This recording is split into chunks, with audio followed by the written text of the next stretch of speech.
Hello and very warm welcome to Dr. Ahmed YouTube channel. Today we are on chapter 20 from the novel Ice Candyman by Sidhwa. The previous chapters have been understood and discussed and analyzed by the students in the classroom, and so we have here chapter 20.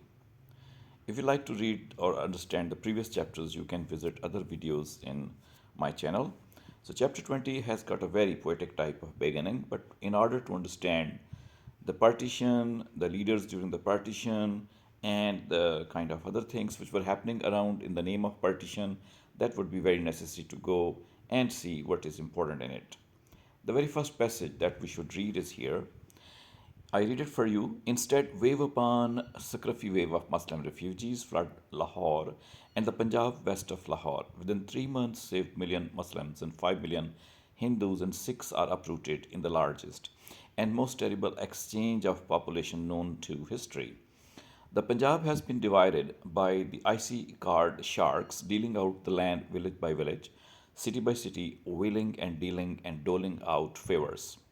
Let's consider this paragraph first of all.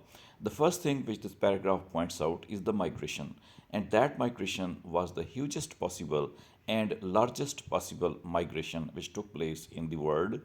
In the subcontinent Indo-Pak, we understand that during the partition, people were migrating from the Pakistani areas towards Indian areas and from Indian areas towards Pakistani areas. So that is why migration was not only of the Muslims but also that of the Hindus and Sikhs crossing from both sides. And this migration was not of the 100 people or that of the 1,000 people, but it was of the millions of millions. For example, the writer records in 3 months, 7 million Muslims marched from this India to Pakistan, and 5 million Hindus and Sikhs were marching from Pakistani side to the Indian side.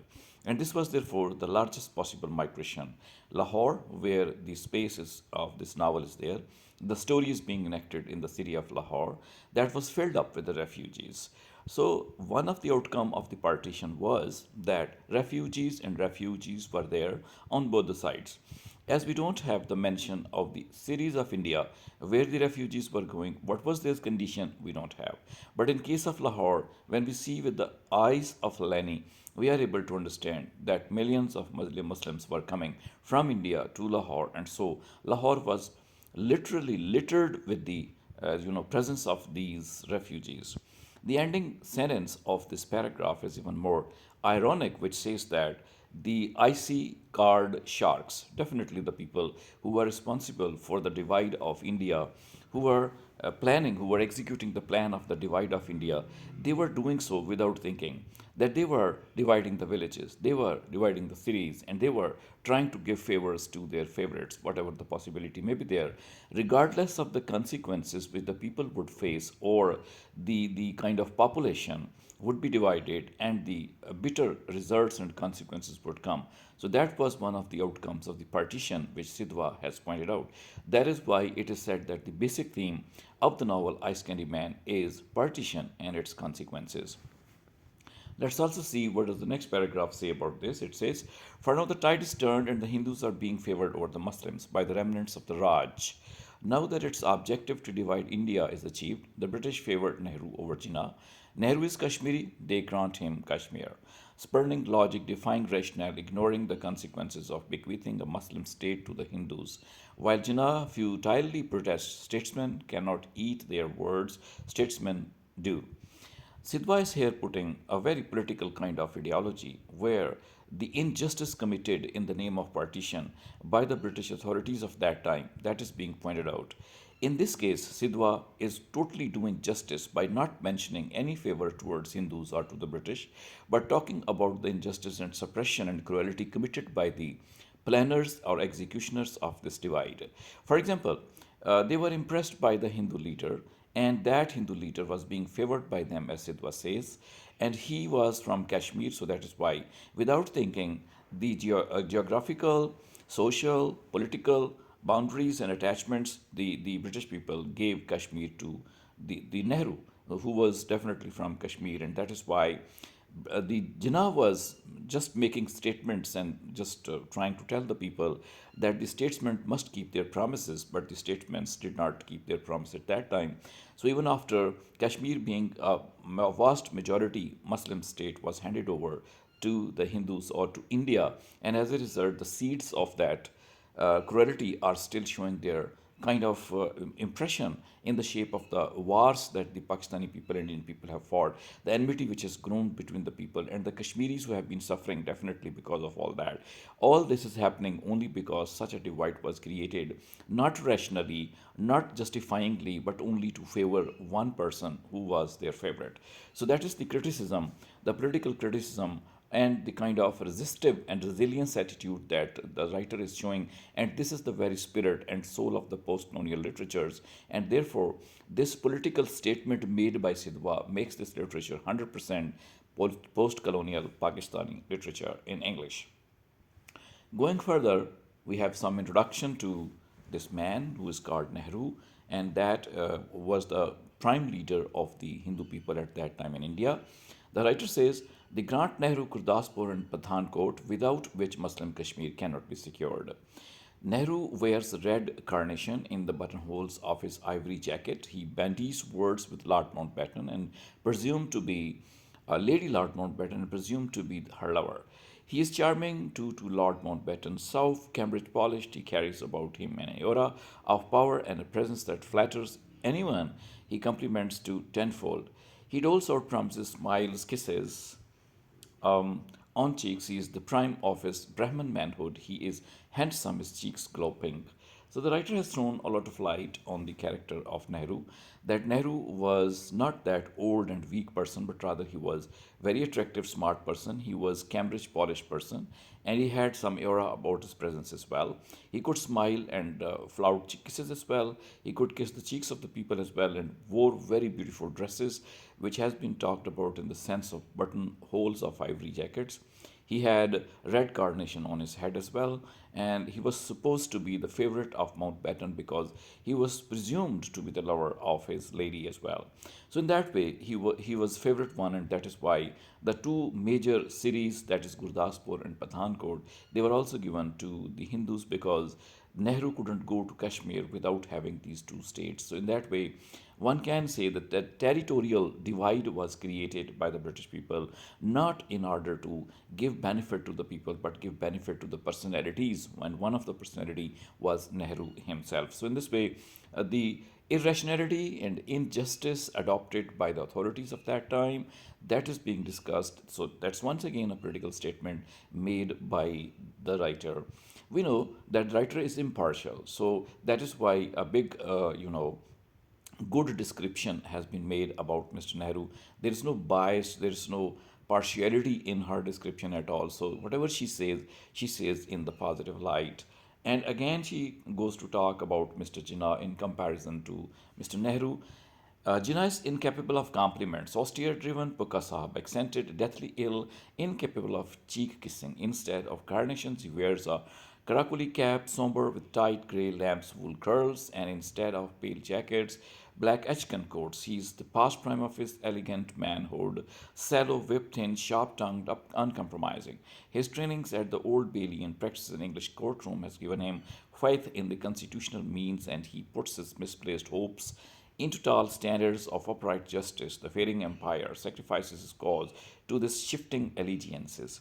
Now, this passage counts number of qualities of Jinnah, that he was austere, he had a good accent of speaking English, he was very ill person as well, incapable of kissing at the people cheeks, and he wore Krakuli cap instead of the carnations which the Nehru wore, and he also wore black Achkan. All these things were with him, declaring him to be a somber statesman, not that kind of happy person as Mr. Nehru was.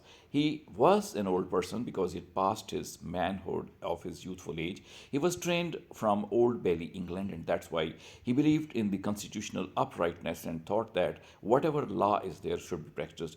He himself practiced this fairness and justice in the law, and he expected from the British authorities also, but they didn't do so. So that is why this comparison and these qualities of Jinnah do not equip him to become like Nehru. And moreover, it was reported that the governorship was accepted by the Indian people, governorship of the white man was accepted by the Indian people, while Jinnah refused to say to do so because he thought that if the governor remains white man, then there would be no real independence. So that is why he was not that favored one, and Nehru was more favored, and that is why seeds of future bad and cruel consequences were being sown by him.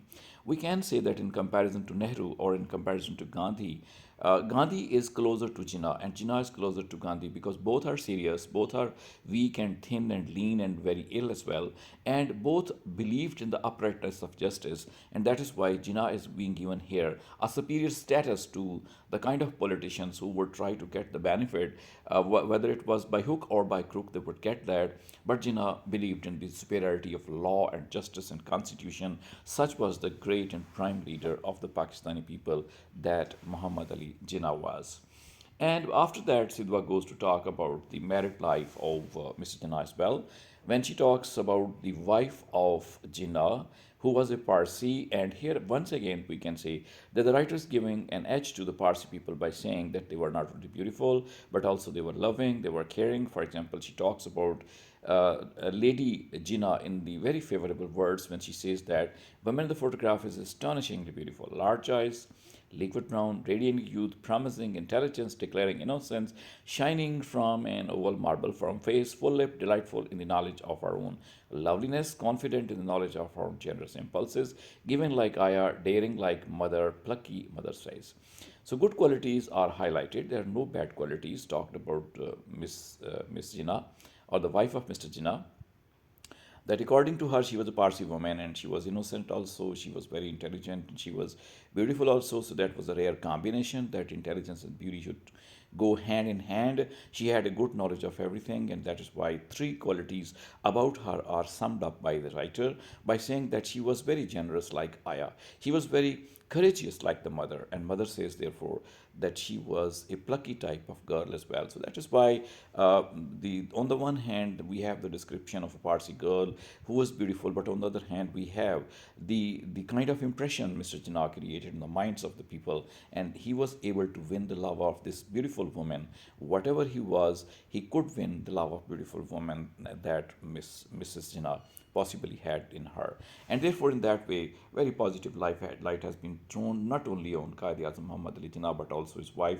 We can say possibly because of our Parsihood, but still, it is the political novel, and also it is the geologization and celebration of the Parsi culture too. So that is why this could be one of the reasons that Mrs. Jinnah has been heavily praised here as well. She also goes to mention one of the other characteristics of this woman by saying that she was defying. She was at 18 and she wore the dresses like that, which was not normally worn by the people at that time. So her bravery, her intelligence, her beautifulness, all these things combined together to create this story, love story between Jinnah and Ruttie Bai, the wife of Mr. Jinnah. But her end was not that good, as it been pointed out. The mother had said that she died at 29, her heart was broken. So in that way, this is the kind of description of Mrs. Muhammad Ali Jinnah. Ruttie Bai, we can say that the writer has given a special edge to her. So not only Jinnah was upright, good, beautiful, and justice loving, law abiding person, but also his wife was there. She had an edge of having beauty and impression, but she died very soon because of getting heartbroken. And this is not pointed out why her heart was broken, what was the reason behind that.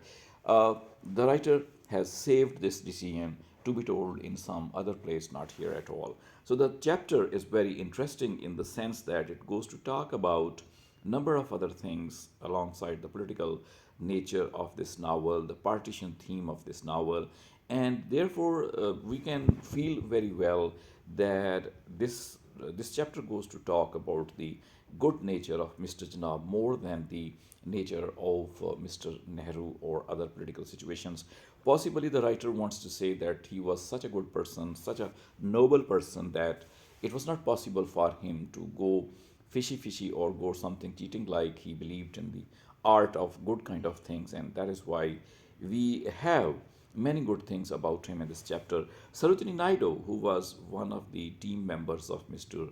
Mr. Gandhi's team, political team, she has written something very beautiful about Mr. Jinnah when she says that he was calm, hauteur of his accustomed reserved mask for those who know him, a naive and eager humanity, an intuition quick and tender as a woman, a humor gay and winning as a child, preeminently rational, practical, discreet, and dispassionate in his estimate and acceptance of life.